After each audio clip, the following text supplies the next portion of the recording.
Very beautiful. Good morning to class 11 biology students. Last time we have completed the gynoecium, but some topics are remaining in gynoecium which I am going to tell you.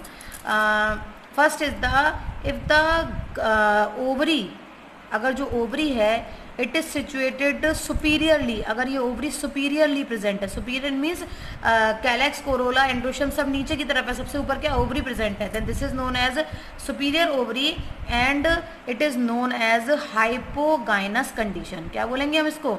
Hypogynous condition. And it is represented as G. Ovary कहाँ है? ऊपर है, तो आप बार लगाओगे नीचे, एक line खींचना, ऐसे ध्यान रखना. अगर ओवरी सुपीरियर है तो आपको बार कहाँ लगाना है? नीचे लगाना है. ठीक है. अगर ओवरी सिचुएटेड है इन्फीरियर, इन्फीरियर मतलब सारे पार्ट्स ऊपर हैं बाकी फ्लावर के, और अगर ओवरी सबसे नीचे है then this condition is known as epigynous condition. क्या बोलेंगे उसको? Epigynous condition. और यहाँ अब आपको क्या करना है? यहाँ पर नीचे है ओवरी, इसीलिए बार कहाँ लगाना है? आपको ऊपर लगाना है, जस्ट अपोजिट है. और अगर ओवरी मिड में है, ठीक है, मिड में सिचुएटेड मतलब एक ही प्लेन पर सारे ऑर्गन सिचुएटेड हैं, तो इस कंडीशन को बोलते हैं हम बेटा पेरीगाइनस कंडीशन. और यहाँ पर बार कहाँ लगाना है? मिड में लगाना है आपको बार. तो 3 कंडीशन रहनी थी जो मुझे आपको बतानी थी. अब इसके बाद हम स्टार्ट करते हैं बेटा एस्टिवेशन, कि भाई एस्टिवेशन कौन कौन से तरीके का होता है. Aestivation means the arrangement of sepal और petal on thalamus is known as aestivation. जिस तरह से सेपल और पेटल थैलेमस पर अरेंज हैं, this is known as aestivation. Now I will tell you 4 type of aestivation. The first aestivation is, यहाँ से start करती हूँ. The first aestivation is valvate. ठीक है, मैंने आपको बताया था कैलेक्स को कैसे रिप्रेजेंट करते हैं, कोरोला को. ठीक है, एक बार फिर से बता देती हूँ मैं थोड़ा सा यहाँ पर, कि देखो अगर आपको कैलेक्स बनाना हो, मतलब सेपल बनाने हो, तो आप कैसे बनाओगे? ऐसे बनाओगे. ठीक है, कोरोला बनाना हो तो कैसे बनाओगे? ऐसे बनाओगे. एक कंडीशन और बताई थी मैंने, ब्रैक्टिएट. तो ब्रैक्ट को भी किसकी तरह बनाते हैं हम? कैलेक्स की तरह. मतलब this is the representation of calyx as well as bract और कैलेक्स को आप इस तरह से रिप्रेजेंट करोगे. और अगर पेटल बनाना है तो आप कैसे रिप्रेजेंट करोगे? इस तरह से. कोरोला को ऐसे रिप्रेजेंट करते हैं. ठीक है, अब हमने पहला एस्टिवेशन पढ़ते हैं वॉल्वेट. सपोज मैंने कंडीशन ले ली K4 मतलब सेपल कितने हैं? 4 हैं, और आपको वॉल्वेटली बनाने हैं, वॉल्वेट एस्टिवेशन के अकॉर्डिंग बनाने हैं. तो कैसे बनाओगे आप? 1 2 3 and 4.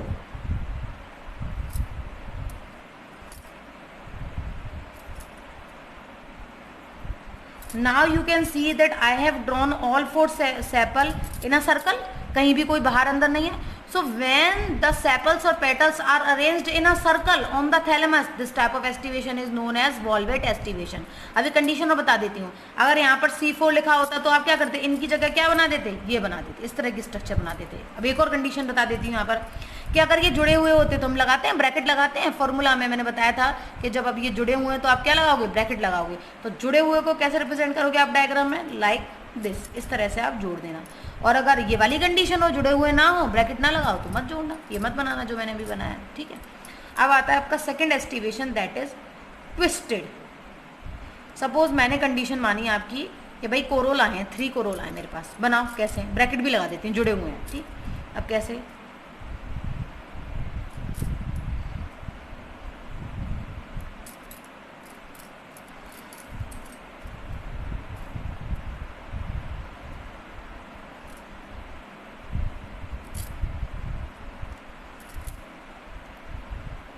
सॉरी, मैं अब यहाँ के ले लेती हूँ क्योंकि मैंने कोरोला की जगह यहाँ पर सेपल बना दिया. कोरोला बनाना होता तो उसका दूसरी तरीके से बना देते.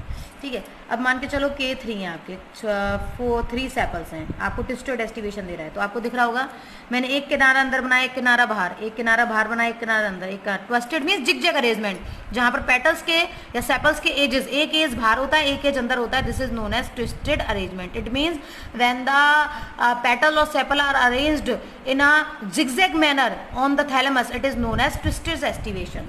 Now the third condition, the third type of estivation is imbricate. अब मैं यहाँ पर कोरोला ले लेती हूँ, वरना आप कहोगे कि मैम को शायद कोरोला बनाने नहीं आते, इसलिए मैम कोरोला बना के नहीं दिखाना चाह रही, लेकिन मुझे आते हैं, मैं बताती हूँ आपको अभी. ठीक है, अब आता है इम्ब्रिकेट. इम्ब्रिकेट में क्या करना है बेटा हमें? ये देखें, 1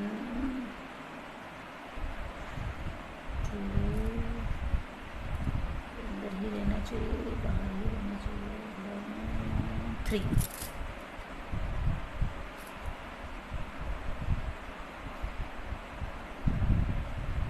यहाँ पर देखो हमने जोड़े नहीं, मैंने बताया था कि अगर ब्रैकेट है तो जोड़ने, यहाँ भी जोड़ना है। मैं बिल्कुल देखो ये बन गए हमारे 3 पेटल्स, 3 पेटल बन के तैयार हो गए। अब देखो क्या है इम्ब्रिकेट, 1 टोटल आउटर, जितने भी हों पेटल सेपल उनमें से एक पूरी तरह बाहर होना चाहिए, दोनों किनारे बाहर हैं, उनमें से एक पूरी तरह अंदर होना चाहिए, दोनों किनारे उसके अंदर होना चाहिए। और बचे हुए जितने भी हैं, क्योंकि मैंने तो यहाँ 3 लिए हैं, तो भाई कंडीशन क्या है, 1 totally outer 1 totally inner and others are in twisted arrangement, बाकी जितने भी हैं वो ट्विस्टेडली लगे होंगे। तो 3 हैं तो 1 is totally outer 1 is totally inner and the remaining is in twisted condition. बाकी बचा जो है वो ट्विस्टेड है। ट्विस्टेड मतलब एक एज अंदर होगी एक एज बाहर होगी, ठीक है।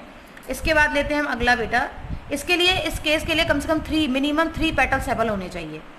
Next is क्विंक्विंशियल। क्विंक्विंशियल बताते हैं कैसे होता है। यहाँ पर मिनिमम 5 पेटल या सेपल होने चाहिए। मैं कैलेक्स ले लेती हूँ 5, ठीक है। अब देखो यहाँ पर फिर हमने मिस्टेक कर दी है कि भाई जोड़ो, जब ब्रैकेट बनाया तो जोड़ो, ठीक। अब लेते हैं हम कैलेक्स क्विंक्विंशियल में 1 2 3 4 and then 5.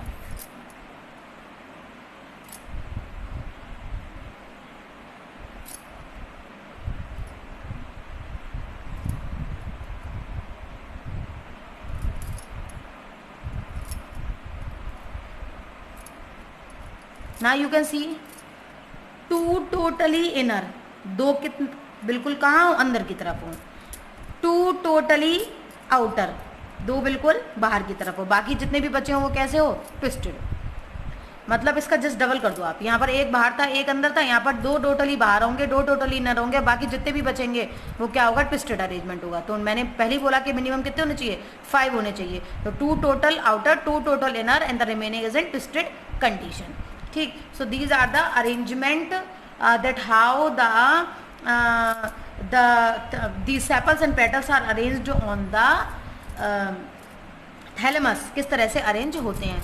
So I will give you 1 question, मैं आपको एक क्वेश्चन दूंगी, आपके क्लासरूम पे शेयर करूंगी क्वेश्चन ये, कि इन सारी कंडीशंस को लेकर एक कंडीशन आपको बना के दूंगी, उससे आपको फॉर्मूला और डायग्राम मुझे बना के देना है, जिसका मैं एक सैंपल अभी दे देती हूँ आपको, ठीक है। कैसे बनेगा देखो, मैं कंडीशन लेके चलती हूँ कि भाई सबसे पहले तो ब्रैक्टिएट है प्लांट, दूसरा भाई एक्टिनोमॉर्फिक है, नेक्स्ट इज बाइसेक्चुअल है, नेक्स्ट इज 4 सेपल्स हैं, ठीक है, फ्यूज्ड हैं, वॉल्वेट एस्टिवेशन है, ठीक। उसके अलावा 4 पेटल्स हैं, है ना, और फ्री हैं, not connected to each other, ठीक है। ट्विस्टेड एस्टिवेशन है इनका, स्टेमेंस हैं 4, पॉलीएंड्रस हैं, एपीपेटलस हैं, बाइलोब्ड हैं। अब कहेंगे मैम क्या कर रहे हैं, अभी मैं फार्मूला और डायग्राम दोनों बना के दिखाऊंगी आपको इससे, ठीक है। उसके बाद यूनिकार्पिलरी कंडीशन है, ठीक। उसके बाद में है आपका यूनिलोक्यूलर है, उसके बाद में है आपका बेसल प्लेसेंटेशन है, और सुपीरियर ओवरी है। अब देखो हम कैसे निकालते हैं इसका पूरा हिसाब किताब। सबसे पहले बनाते हैं हम फ्लोरल फॉर्मूला, कैसे बनाएंगे फॉर्मूला, कैसे तैयार करेंगे, अरेंजमेंट ध्यान रखना कैसे बनाना है। सबसे पहले आपको देखना है ब्रैक्टिएट है ई ब्रैक्टिएट है। क्या है ब्रैक्टिएट, तो कैसे रिप्रेजेंट करोगे, बी आर। अगर ई ब्रैक्टिएट होता तो क्या बनाते, ई बी आर। उसके बाद एक्टिनोमॉर्फिक है, सिंबल क्या है, दिस, ठीक है। बाइसेक्चुअल है, सिंबल क्या है, दिस। सेपल कितने हैं, 4, सेपल को किससे रिप्रेजेंट करते हैं, कैलेक्स को, के से, 4 लिख दो। फ्यूज्ड है मतलब गैमोसेप्लस कंडीशन है, ब्रैकेट बना दो। वॉल्वेट एस्टिवेशन डायग्राम में बनाएंगे। पेटल्स 4, कोरोला 4, फ्री है मतलब जुड़े हुए नहीं है, ब्रैकेट नहीं लगाया। ट्विस्टेड अरेंजमेंट अभी वहाँ डायग्राम में बनाएंगे। एंड्रोशियम स्टेमेन, एंड्रोशियम का पार्ट है, ए से रिप्रेजेंट करते हैं, कितने हैं, 4 हैं। पॉलीएंड्रस मतलब जुड़े हुए नहीं है तो ब्रैकेट नहीं लगाया है। एपीपेटलस मतलब किससे जुड़े हैं, पेटल से, तो क्या बनाना है, ब्रिज बनाना है। उसके बाद बाइलोब डायग्राम में बनाएंगे। यूनिकार्पुलरी मतलब गाइनोशियम की बात हो रही है, यूनि मतलब एक कार्पेल है, वन बना दी। यूनिलोकुलर डायग्राम में बनेगा, बेसल प्रेजेंटेशन डायग्राम में बनेगा। सुपीरियर ओवरी तो बार कहाँ लगाएंगे, नीचे। ये आपका तैयार हो गया बनके फ्लोरल फॉर्मूला। अब बनाते हैं हम डायग्राम कि भाई फ्लोरल डायग्राम हमारा कैसे बनेगा। तो फ्लोरल डायग्राम बनाने का तरीका है कि सबसे पहले आपको बनानी होती है एक पॉइंटेड स्ट्रक्चर जिसको हम बोलते हैं मदर एक्सिस, ठीक। उसके बाद आप शुरुआत करो सेपल से कि भाई कितने सेपल हैं आपके पास, 4 हैं, ठीक है, बनाओ 4। एस्टिवेशन देखो वाल्वेट मतलब एक ही सर्किल में लगे होंगे, तो 1 2 3 एंड 4।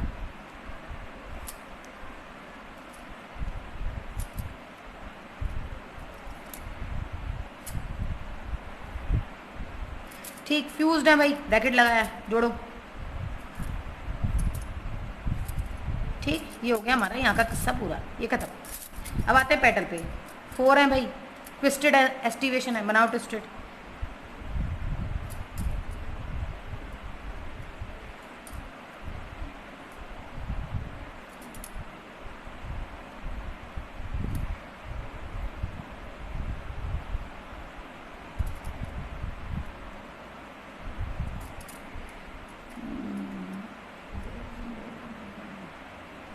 तो थोड़ी गड़बड़ हो गई, दर बाहर, इसका दोनों अंदर हो गई है।